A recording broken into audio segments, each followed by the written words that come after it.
మార్కాపురం జిల్లా ఎర్రగొండపాలెం పట్టణానికి చెందిన కారు డ్రైవర్ గాజుల సీను రోడ్డు ప్రమాదంలో గాయపడి మంచానికి పరిమితం అవడంతో అతని కుటుంబం ఆర్థికంగా ఇబ్బందులు ఎదుర్కొంటుంది.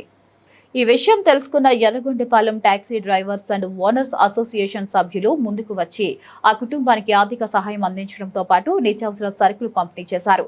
ఈ సందర్భంగా యూనియన్ అధ్యక్షుడు శేషు గౌడ్ మాట్లాడుతూ ప్రమాదం జరిగిన సమయంలో తోటి డ్రైవర్లు వెంటనే స్పందించి సహాయం అందించడం అభినందనీయమన్నారు. సీను ప్రస్తుతం పని చేయలేని పరిస్థితిలో ఉండడంతో కుటుంబ జీవనం కష్టంగా మారిందని తెలిపారు. అందువల్ల ముందుగా కుటుంబానికి అవసరమైన నిత్యావసర సరుకులు అందించాలని యూనియన్ సభ్యులు నిర్ణయించుకున్నారని చెప్పారు. అందులో భాగంగా కొన్ని నెలలకు సరిపడా బియ్యం మరియు ఇతర నిత్యావసర సరుకులు అందజేసినట్లు తెలిపారు. తోటి డ్రైవర్కు అండగా నిలవడం తమ బాధ్యతగా భావిస్తున్నామని అన్నారు. ఈ కార్యక్రమంలో యూనియన్ అధ్యక్షుడు శేషుగౌడ్, ఉపాధ్యక్షుడు ఉస్మాన్, కోశశాఖ అధికారి అశోక్ రెడ్డి, యూనియన్ సభ్యులు, టాక్సీ ఓనర్లు, డ్రైవర్లు పాల్గొన్నారు. స్థానికులు యూనియన్ సభ్యుల సేవలను అభినందించారు.